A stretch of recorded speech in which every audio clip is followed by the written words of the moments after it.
Coming to you live from the MediaPlex in downtown Windsor, this is a presentation of St. Clair College Journalism. Good evening, I'm Kirtana Verapandyan and you're watching MediaPlex News Now.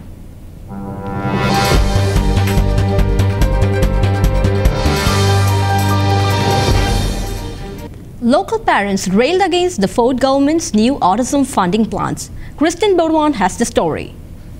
Recently, Doug Ford launched a plan to change the Ontario Autism Program to help eliminate the waiting list for children seeking autism therapy. However, some people are not happy with the changes that have been put in place. A group of concerned parents rallied in front of the Ministry of Community and Social Services to make their voices heard. Melissa Grass is one of the organizers of the rally. She believes that this new plan doesn't take into account a lot of the needs that children with autism require.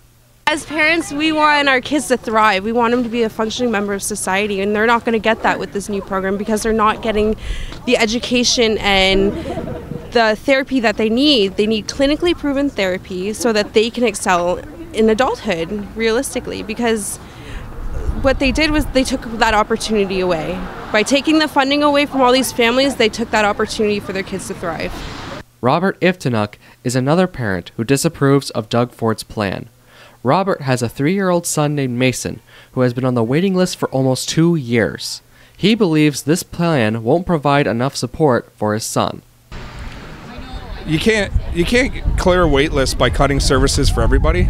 And what's happening is all these individuals that are already in the OEP, all of their children are going to have 0 services anymore. Melissa is currently raising money to host a second rally at Queen's Park in Toronto.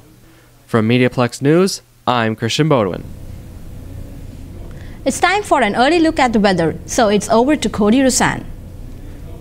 Thanks, Kitu. Right now, outside as of 6 p.m., it is -4 degrees. Overnight, it will drop to -6 degrees. But the thing we have to watch out for is the potential of freezing rain in the morning. If your kids are catching buses in the morning, that could be a bit of a problem. I'll be back a little later in the show with your 3-day forecast. Back to you. A cold dip in chilly water. This year's polar plunge was a cause, and Abdul Hassami was on the scene. Let's go! With the help of these brave jumpers, polar plunge took place on Friday, February 15th at St. Clair College Sportsplex. The fundraiser started at 10 a.m. with registrations and some food inside the building. Individual and team photos with the polar bear were also taken. Go! Members from Windsor Police Service were amongst the first plungers to jump into the cold water. And after the jump, your towel is waiting for you on the other side of the pool. The weather was not an issue for Austin Comtois to jump into the water. It was a good experience. It's chilling for sure, but it's definitely gratifying. It's an experience that you can't get anywhere else really, except in a polar plunge pool or going up to the Arctic or a really cold lake, right? So it's fun to do with your buddies, and it's a good time. And Andre Huade shared his experience jumping into the freezing water for the first time. You know, we're doing it for a good cause. This isn't my first. It's an adventure. It's you know, it wakes you up. That's for sure. It's just giving back. Just giving back. Donations are still accepted on Polar Plunge website. For MediaPlex News, I am Abdurrahim Al-Husami.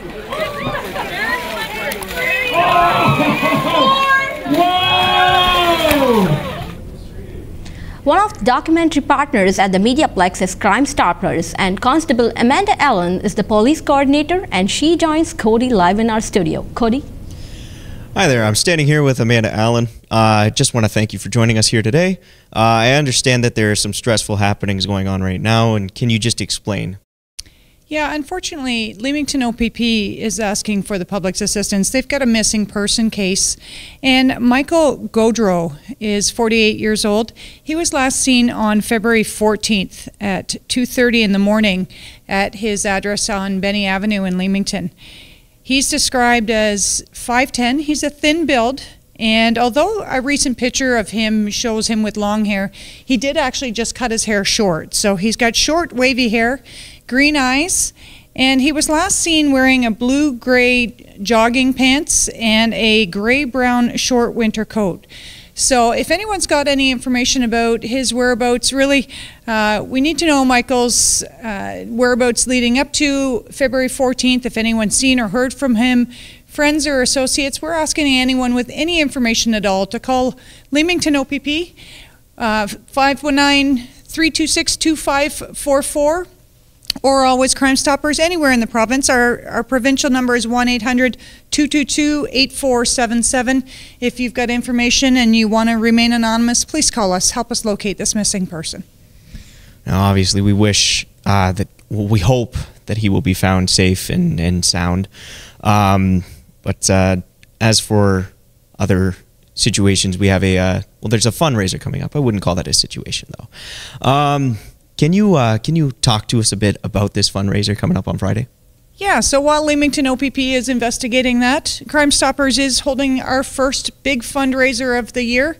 It's actually in Kingsville at Colasantes, and we're happy to say we are sold out. Tickets are sold out this year.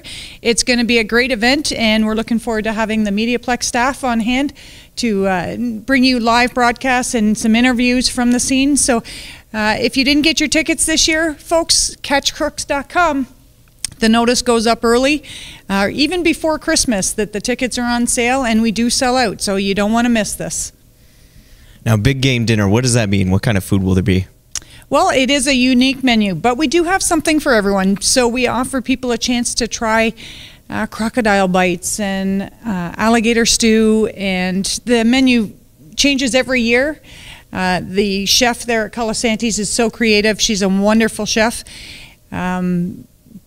But we do have roasted chicken too. So just in case people are not willing to try too far out the realm of everyday meals, there is something for everyone. Roasted chicken from Colasantes is always a staple. Oh, well, at least there's roasted chicken. I want to thank you again for joining us here today. Back to you. Next Tuesday, the Downtown Mission hosts their 6th annual Coldest Night of the Year. Director of Development, Rukshina Polingulan, is appealing to the public to help raise needed funds in an unseasonably cold winter. Last year, we had over 200 walkers who walked with us at Coldest Night of the Year 2018. And we raised over $40,000 for the Downtown Mission, so all the money is kept local. This year, our goal is to have 250 walkers and raise $50,000 for the mission, because we have had a huge increase of people accessing our services and our programs, as well as more and more programs coming into play, and we're having to expand our current programming to fulfill the needs of the people that are coming to us for help. We all know it is cold, but there's an organization in town who's always ready to give a helping hand. Maybe you can help them. Let's watch. Hi, I'm Christian Bodwin, and we're spending 3 minutes with Ron Dunn, Executive Director of the Downtown Mission. So, how did you get your start in the Downtown Mission? Well, like many of us, I started as a volunteer about 10, 11 years ago now. And why did you decide to be a part of the Downtown Mission?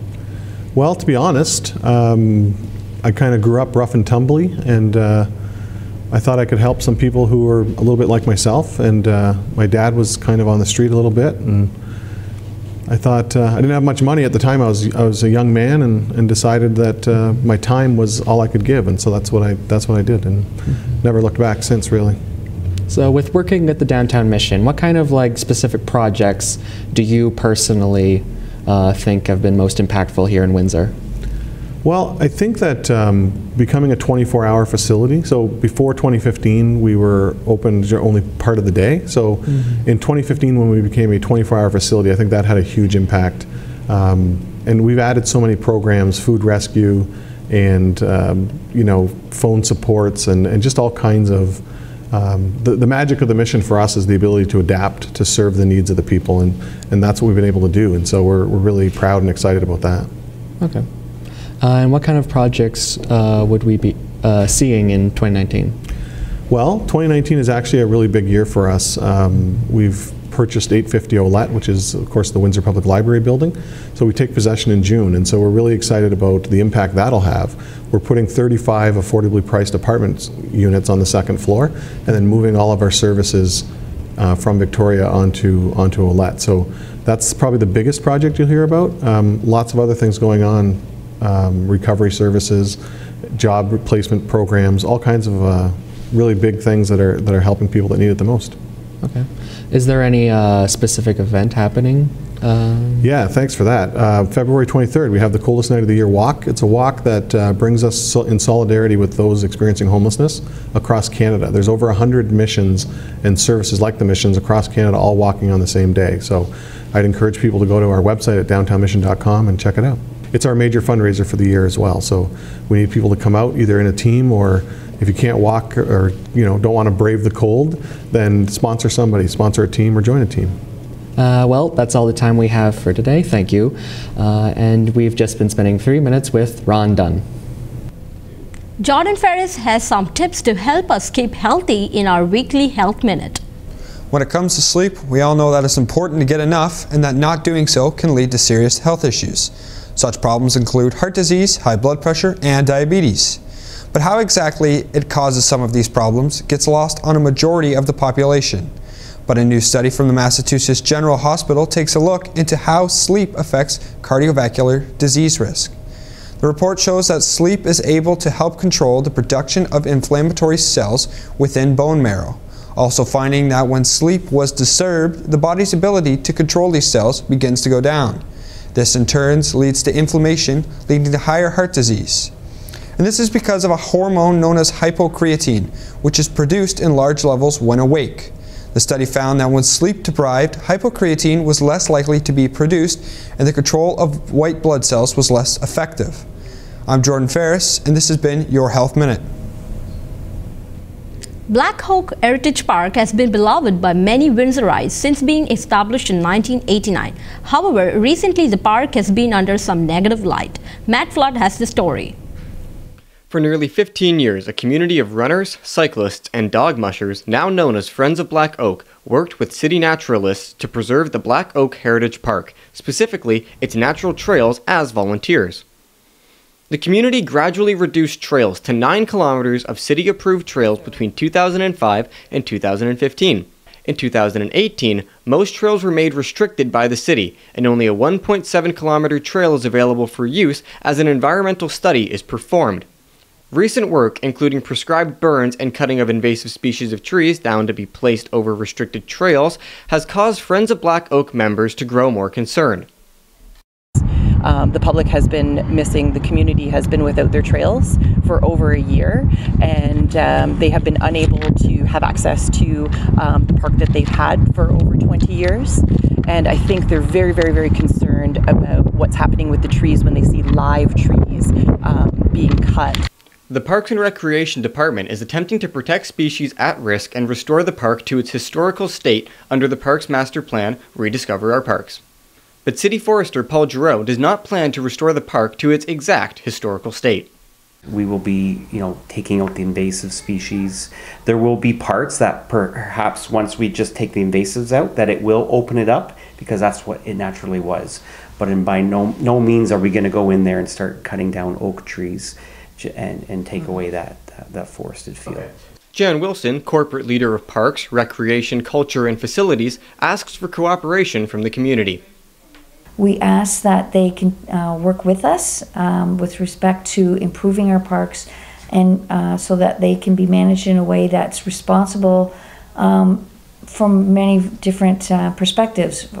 Environmental consulting firm Sage Earth will finish their study in the spring. Once it is done, the Parks and Rec Department will review the plan and bring it to City Council. If it passes, the future of Black Oak Heritage Park and its trails will begin to become clearer.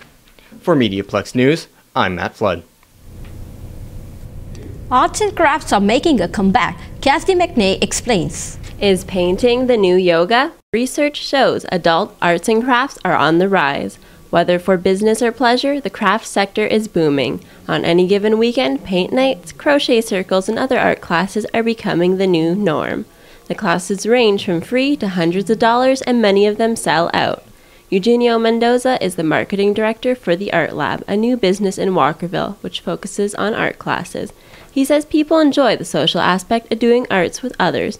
They host an adult Bob Ross night monthly. Everybody explores art to some degree by themselves, but sharing that creativity and that curiosity is often the most intimidating part. And what's lovely about these art classes is that these people aren't professionals. A lot of them, it's their first time painting. And when you try to paint yours and then look at other people's, you realize that it's kind of the same and it's a little bit different. Websites like Etsy and Pinterest have reached millions of users in less than 10 years. There is no shortage to new ideas and creative endeavors. Art is even a health field on its own. Keeping your hands busy doing arts and crafts is a form of occupational therapy, helping those with post-traumatic stress disorder. Yvonne Pilon attended her first paint night and believes in the benefits arts and crafts have on mental health. What I love about this is, again, I think everything's interconnected, so it's great to kind of see what art can do in terms of opening your eyes to new things. And I think too, as we talk about mental health and the importance of, de-stressing, I think art is a great form to do that. Whether you're knitting or sitting or painting happy little trees, arts and crafts are everywhere. For MediaPlex News, I'm Cassidy McNay. Snowy roads put drivers to the test as well as their cars. With safety in mind, there are a few parts of a vehicle that should be checked regularly during the winter months. Mariana Anakovich brings us the info. All the winter tires are not mandatory in Canada. Experts advise having them installed on your own vehicle for your own safety. Experts says antifreeze should be checked, especially if you haven't checked it for a long period of time, as its function is doubled. It's resistant to freezing and it protects the engine against internal corrosion. According to experts, vehicles are not designed to be idle for a long period of time. Vehicles are designed to be started, run for a minute or two maximum, then slowly driven down the road in the winter conditions. When the engines are being idle for too long of a time, there is a vapor in the engine that's created in the intake system, and it's also deposited into the injection system of the vehicle, which is not good for internal combustion of the engine. Checking under the hood regularly may prevent unexpected failure at the low temperatures, especially with the recent cold temperature in Windsor. But under the hood is not the only place that needs to be checked. One thing that a lot of drivers don't inspect as often as it should be is the suspension components and systems. Inspection usually dictate if there's any signs of suspension components failure or suspension components being worn out. The battery also plays a significant role when temperatures dip below zero. Drastic weather like we've experienced last week, actually, your cranking amps on a brand new battery will be almost at half capacity, if not less. If you take precautionary measures now, you can prevent potential problems and huge vehicle repair costs, so be a conscious participant in traffic. Make your car safety for yourself and other road users. For MediaPlex News, I'm Miriam Anekovic. Cody Rosan is standing by with our 3-day forecast. Tell me you have good news, Cody. Sorry, Kina, but I'm just the messenger. Not much in the way of good news here. Let's have a look at our 3-day forecast. Wednesday, there will be periods of rain or light snow and a high of 3. Thursday, there will be chances of flurries or rain showers with a high of 2. And Friday, the weekend gets started on a promising note, sunny and a high of 2. So, to answer your question, it's still winter, but I'm going to send it back to you now because I am all done. Thank you. St. Clair College is making its case to be a destination college. Trisha Kuntu tells us why. Good news for St. Clair College students. The $21.5 million state-of-the-art sports park is officially under construction after its groundbreaking ceremony took place 2 weeks ago. Ron Seguin, the Vice President of Campus Development at St. Clair College, calls the park a dream project, describing what it took to accomplish this goal. We've had some very generous contributions from our Student Athletic Association and from members of our community, the Zeckelman family, Mike Schlater at Domino's, and the Windsor Family Credit Union.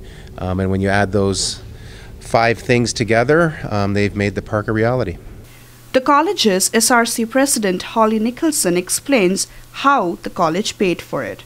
So it's actually going to be a student fee that's built into the fees that you pay, and essentially it's taking our fee from our Sportsplex and it's continuing on, and it's going to offset some of our costs for the sports park. So students will all pay into this fee and they'll have still access to our Sportsplex and to the sports park. The new park will include a soccer stadium with a seating capacity of more than 1,500 seats. But what pleases the college's Vice President of Communications, John Fairley, is the involvement of local businesses in constructing this park. But it's kind of nice to have local. The construction for the new sports park has started today, and it will take 10 to 12 months for this new sports park to be available for students and for the community. I am Trisha Kundu, reporting from MediaPlex News.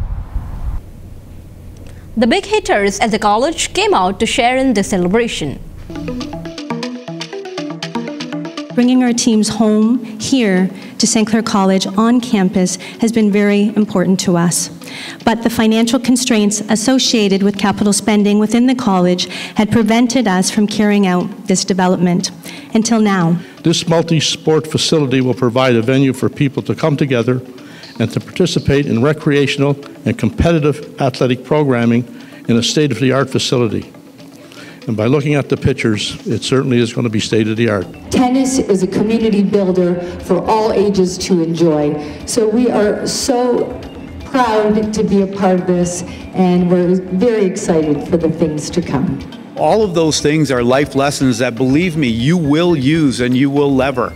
A person that contributes in the community has to be a well-rounded person. You can't be one-dimensional, and sport is all a part of that. I bless all of you. I wish you all the best at school. I wish you the best, and I still think the students are the best-looking crew in here, because when my kids are 18 to 31, and I always thought they were better looking. My wife says I'm not that good looking anymore without my hair, so I live in reality. So bless all of you and take care now. And so today, this is great news for the internal community at St. Clair College.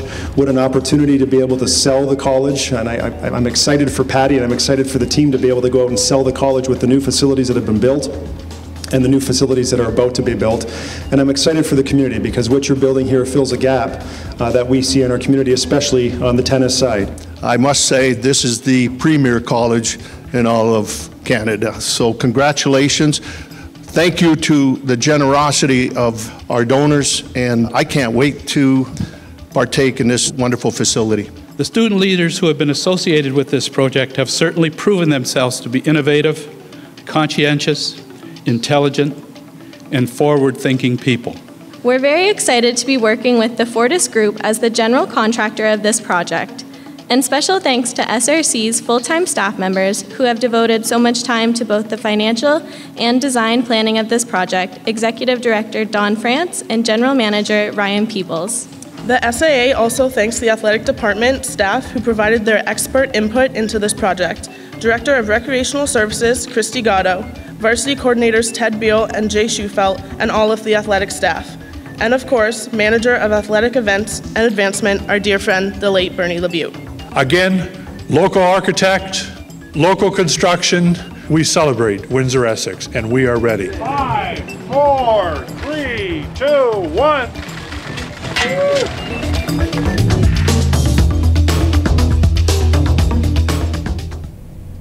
Army-Navy is famous for their football game. We are Canadians, so here in winter they face off in hockey. Jordan Ferris has the story. From defending the country to defending the net. On Saturday, February 9th, the Canadian Armed Forces held their second annual Grapes Cup Army vs. Navy hockey game. This was one of many events held Canada-wide to celebrate Hockey Day in Canada. The event was hosted and sponsored by Adopt-A-Vet, a non-profit organization that founder Brad Cruench says supports Canadian veterans in a different way. Adopt-A-Vet was founded in 2014 when we realized there was a bunch of veterans that have outlived all their friends and families, and so a bunch of the guys here in the Army, we go and visit them over the holidays and make sure they're not alone and make sure that they know that we still remember what they did. Cruench added the organization has helped over 100 veterans so far, but also said that it can be hard to keep track as veterans get older and move around. Attendance to the game was free, but donations were accepted as a way for the organization to support their efforts. And before the game, the band and bagpipers played out veterans for the ceremonial puck drop that was taken by captains of each team. Cruench says an event on Hockey Day in Canada is a good way to raise funds and awareness for Adopt-A-Vet because of how deeply it's rooted in Canadian culture.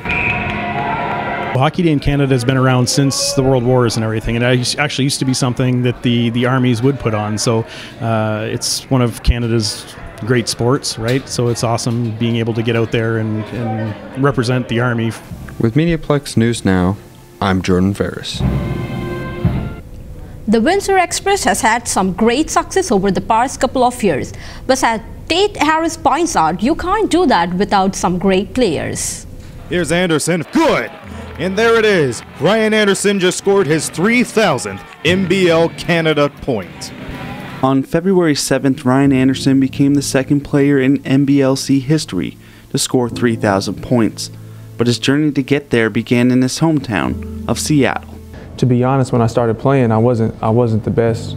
I didn't look like the other players. I was chubby, but you know, people have this idea of what a basketball player looks like. You know, when you draft a basketball player in the NBA, you know, he looks like this, or look at his arms and look at his chest and look at his legs and look how high he jumps. You know, it's the same problem Steph Curry faced when he was drafted. They said he's not a prototypical guard, but he's one of the best players to ever play the game, possibly, you know, or shoot the ball in the league, you know. So I kind of faced that a lot. So I've always had this competitive fire to prove people wrong, kind of, because they judge me based on how I look. So I always had a fire. My name is Ryan Anderson. I'm from Seattle, Washington, and I went to University of Nebraska. It was announced that Anderson signed to the Ottawa Skyhawks on August 16, 2013, making next season his NBLC debut. Here's Anderson with just a minute left in this game. Still a 6-point lead, 110-104. 1 minute left. Crouch drives in, back out, Anderson, 3-ball. Yes, did it go! Everything at that time when I was 24, I was trying to make sure everything was calculated. I was only nervous to see if this league would be competitive, like the talent level was good enough. The money was there, and I was like, well, I'll just give it a try, and it was definitely, the talent level was definitely there. Anderson quickly became a star in the NBLC. He is a 3-time NBLC champion, an All-Star, a Finals MVP, and now only the second player in the league's history to hit 3,000 points. Windsor Express commentator Aaron Sanders says Anderson's star status goes beyond his accolades. He doesn't have a black mark onto him, believe it or not. I mean, he's the guy that on and off the court you could have a nice talking to, you could learn a lot from him, so I think that's one of the main reasons why he could be the GOAT of NBL Canada. I can't even describe you, I can't even explain to you guys the feeling of like just gratefulness and you know the feeling when you work so hard for your dream, like a dream that you worked hard for, and it comes true. Time will tell how long Anderson has left in the NBLC, but one thing is for sure, he isn't worried about being remembered for his basketball skills. Definitely want to be remembered as first of all, I always tell Kyrie this, he's like my little brother. Just be a good person. When basketball is said and done, you know, it's cool to play basketball, but I think being a good person is better because that's what's going to impact people's lives more than you shooting a shot. And he can shoot the ball, but he's a great person. I really appreciate him being a great person, and that's what I want to be remembered for, being a great person, spreading a lot of love, and you know, treating people the way I would want to be treated. Thanks for tuning in. I'm Kirtana Verpandian, and you've been watching MediaPlex News Now.